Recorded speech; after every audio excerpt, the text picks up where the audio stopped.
Assalamualaikum warahmatullahi wabarakatuh. Halo semuanya, selamat datang di Yang Mengintai. Mereka selalu ada, meski tak terlihat. Di sini kita akan membahas kisah-kisah misteri yang bikin bulu kuduk merinding. Jadi, siap untuk cerita horor kali ini? Mari kita mulai. Mau makan di tempat atau bungkus saja, Bang?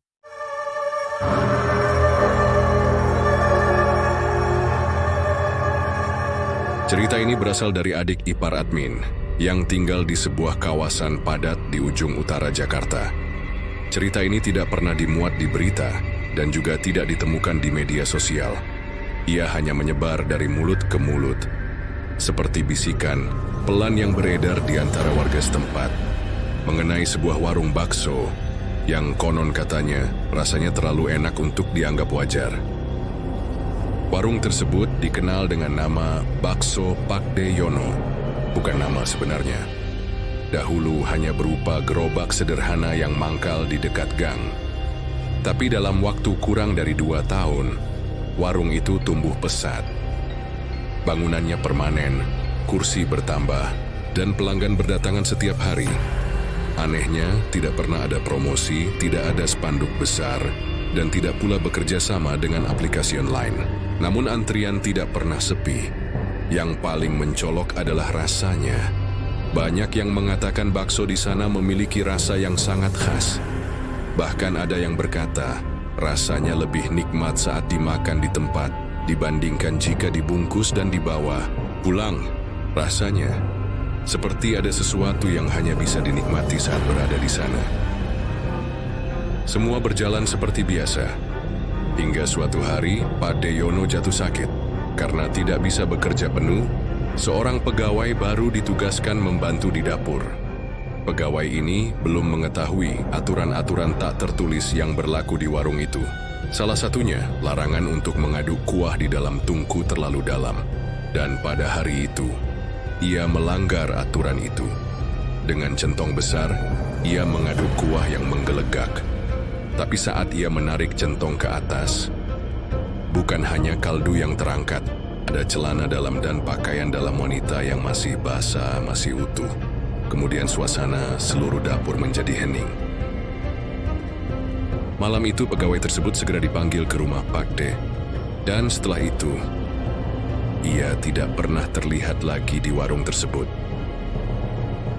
Setelah kejadian itu, satu persatu warga mulai bercerita.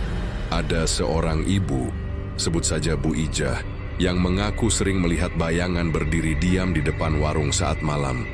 Ia pikir itu maling, tapi lama-lama ia sadar bayangan itu tidak bergerak, tinggi, kurus, dan kepalanya miring ke samping seperti patah.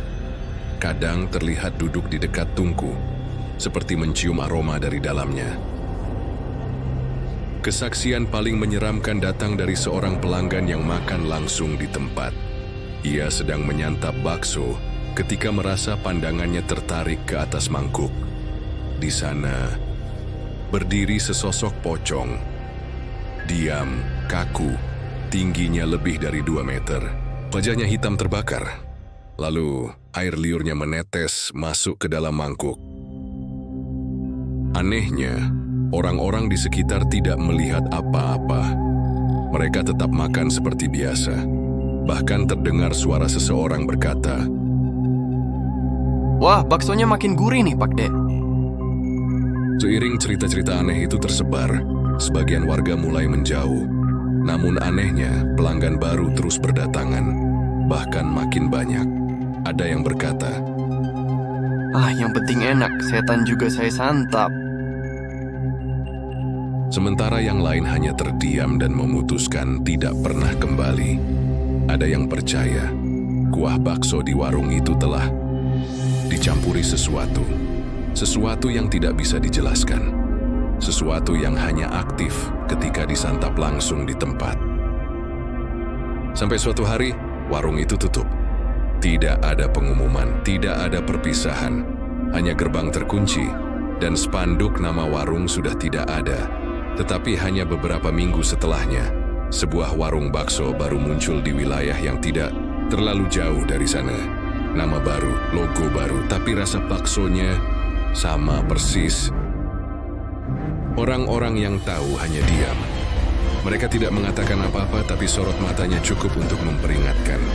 Warung itu mungkin berpindah tempat, tapi sesuatu di dalam kuahnya tidak pernah berubah. Sekarang jika kamu sedang berada di wilayah utara Jakarta dan menemukan warung bakso yang katanya enak sekali, perhatikan baik-baik kuahnya.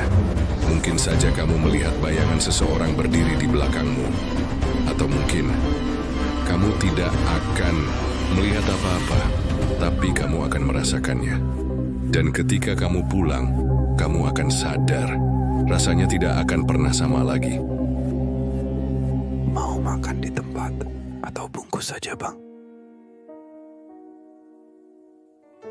Demikianlah cerita yang didapat dari adik ipar Edmin mengenai bakso Pak Deyono yang sampai sekarang masih buka dengan nama dan tempat yang baru.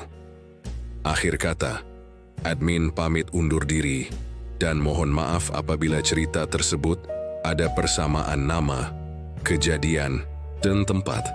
Karena sebisa mungkin admin akan selalu menyamarkan apapun yang diambil dari kisah nyata. Wassalamualaikum warahmatullahi wabarakatuh. Hati-hati di sekelilingmu, mungkin ada yang mengintai. Jika kamu suka cerita ini, jangan lupa like, subscribe, dan nyalakan loncengnya agar tidak ketinggalan kisah menyeramkan berikutnya. Sampai jumpa di cerita selanjutnya, kalau kamu masih berani.